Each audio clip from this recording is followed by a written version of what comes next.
दोस्तों, मेरा नाम है पवन और आप देख रहे हैं थिंक फिटनेस। तो आज का जो वीडियो है वो है वे प्रोटीन के ऊपर।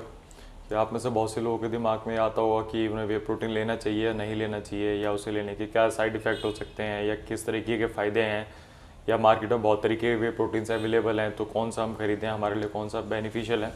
तो आज इसी को लेकर बात करेंगे और मैं होप करता हूँ कि वीडियो के एंड तक जो भी आपके माइंड में इस तरीके की क्वेरीज हैं वो क्लियर हो जाएंगी।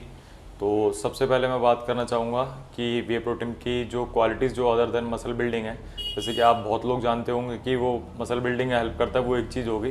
बट आप में से बहुत से लोग नहीं जानते होंगे जैसे बहुत से वे प्रोटीन्स में इम्यूनोग्लोबुलिन नाम का एक एंटीबॉडीज़ पाया जाता है जो कि हमारी बॉडी की इम्यूनिटी को बूस्ट करने में बहुत ही हेल्प करता है। उसी को लेकर जर्नल ऑफ मेडिकल फूड में एक रिसर्च पब्लिश हुई थी ईयर 2000 में, जिसमें कि बहुत से अलग तरीके के कैंसर पेशेंट्स और एड्स रिलेटेड या जो बर्न और ट्रॉमा से रिलेटेड थे उस तरीके के पेशेंट्स को लेके या नॉर्मल पर्सनस को लेके भी बहुत ही हाई डोजेस में उनको प्रोटीन देकर और नॉर्मल जो पेशेंट्स थे उनको नॉर्मल डोज देकर ये चेक किया कि उनकी बॉडी में या रिकवरी में किस तरीके के रिजल्ट्स आते हैं। तो उसमें पाया गया कि किसी भी तरीके के वे प्रोटीन में एल-सिस्टीन और एल-ग्लूटामेट नाम के अमीनो एसिड पाए जाते हैं जो ग्लूटाथियोन में कन्वर्ट होते हैं, जो एज अ एंटीऑक्सीडेंट काम करता है हमारी बॉडी में। तो जब हमारी बॉडी में अगर कोई स्ट्रेस या कोई ट्रॉमा चल रहा है तो बहुत ही हेल्पफुल होता है उसे रिकवरी में। इसी तरीके से 1994 में भी एक रिसर्च की गई थी जिसमें उसकी समरी में ये कंक्लूड किया गया था कि किसी भी तरीके के पेशेंट्स को रिकवरी में वे प्रोटीन लेना ही लेना चाहिए और वो बहुत ही हेल्पफुल होता है जब तक ये फुली रिकवर ना हो जाए। तो इससे वो क्लियर हो जाती है कि जब वो पेशेंट्स के लिए बेटर है और उनमें कोई ऐसी दिक्कत क्रिएट नहीं कर रहा जो कि एड्स और कैंसर जैसे सीरियस प्रॉब्लम वाले पेशेंट्स हैं, तो एक आम बंदे को तो कोई दिक्कत नहीं होनी चाहिए इससे। और उन्होंने अपनी समरी में भी कंक्लूड कर दिया गया था कि कोई भी जो है वो वे प्रोटीन ले सकता है, उसकी हेल्थ के लिए बेनिफिशियल है। जो उसमें साइड इफ़ेक्ट्स वो पाए गए थे, आप साइड इफ़ेक्ट तो उसे नहीं कह सकते, पर जो दिक्कतें पाई गई थी वो मोस्टली स्टमक रिलेटेड थी। तो उसमें दिक्कत ये होती है कि अगर आप लैक्टोज इंटॉलरेंस है या इस तरीके की आपको दिक्कत है दूध वगैरह से रिलेटेड, तो आपको वो प्रॉब्लम आ सकती है। अदर देन इसके अलावा कोई भी ऐसा साइड इफ़ेक्ट नहीं पाया गया उसमें जो कि आपको फ्यूचर में दिक्कत कर सकता है या आपको वे प्रोटीन लेने से नुकसान हो सकता है। तो अब बात करते हैं जो डिफरेंट टाइप के प्रोटीन मार्केट में अवेलेबल हैं। जैसे कि आप सभी जानते होंगे वे प्रोटीन में आपको आइसोलेट मिलेगा, कॉन्सेंट्रेट मिलेगा और हाइड्रोलाइज मिलेगा। तो आपके लिए कौन सा लेना बेटर है और कौन सा नहीं है, तो सबसे पहले स्टार्ट करते हैं वे प्रोटीन कॉन्सेंट्रेट से। तो मैं आपको बता दूं वे प्रोटीन कॉन्सेंट्रेट जब दूध से चीज़ बनाया जाता है तो उसके बाद वाटर जो बचता है उसी को ड्राई आउट करके हीटअप करके और प्रोसेस करने के बाद जो वे प्रोटीन में वो कन्वर्ट हो जाता है।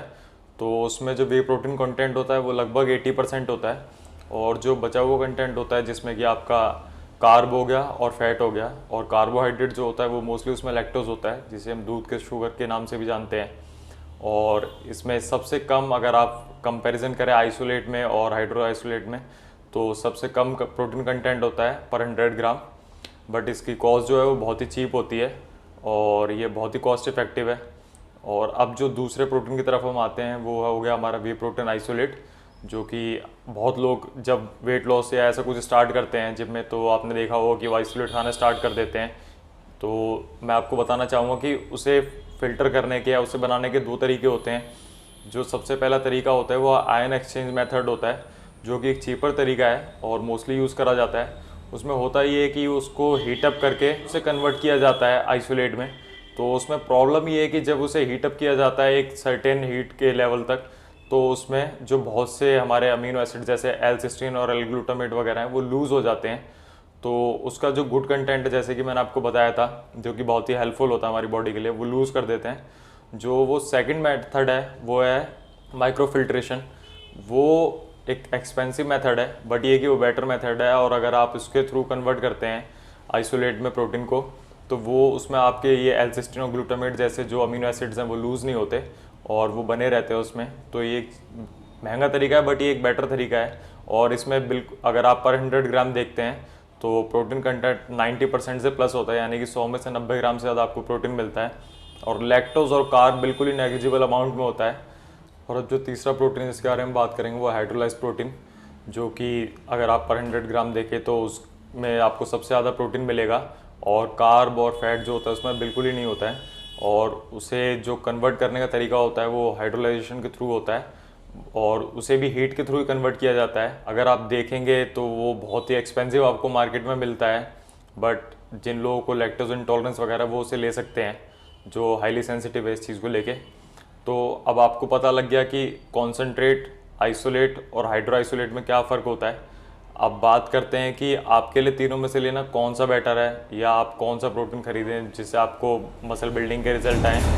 तो 2009 में एक स्टडी हुई थी जिसमें कि सभी तरीके के वे प्रोटीन्स देखे और ये चेक किया गया था कि उनकी मसल बिल्डिंग प्रॉपर्टीज़ वगैरह कैसी हैं। तो उन्होंने कहा था कि अगर आप कोई भी वे प्रोटीन लेते हैं तो बहुत ही फास्ट एब्जॉर्ब होता है। तो इस चीज़ से कोई फ़र्क नहीं पड़ता कि आप वे प्रोटीन हाइड्रो आइसोलेट ले रहे हैं या आप आइसोलेट ले रहे हैं या कॉन्सेंट्रेट ले रहे हैं। बट अब दिक्कत आती है कि बहुत से लोगों को लैक्टोज इंटॉलरेंस होती है, या बहुत से लोग बहुत ही ज़्यादा लो कार्ब डाइट पे हैं, तो उन्हें दिक्कत है। तो मैं उन्हें सजेस्ट करूँगा कि वो आइसोलेट ले सकते हैं या हाइड्रो आइसोलेट ले सकते हैं। बट अगर आपको इस तरीके की कोई दिक्कत नहीं है और अगर आप सोचते हैं कि 2 ग्राम या 3 ग्राम कार्ब उसमें है और आप उसके लिए पैसे खर्च करना चाहते हैं ज़्यादा, तो वो अलग बात है। कि अगर आप 1 चम्मच चावल खा रहे हैं तो लगभग 1 सर्विंग में उतना ही कार्ब आपको मिलेगा, तो उसके लिए आप एक्स्ट्रा पैसे क्यों खर्च कर रहे हैं। आप तभी खर्च करिए जब आपको लैक्टोज इंटॉलरेंस जैसी दिक्कतें हैं, वरना तो कोई कारण नहीं है उसमें पैसे खर्च करने का। और अगर हम बात करते हैं परफॉर्मेंस की, तो एक 2010 में जॉनथन बकले द्वारा स्टडी की गई थी।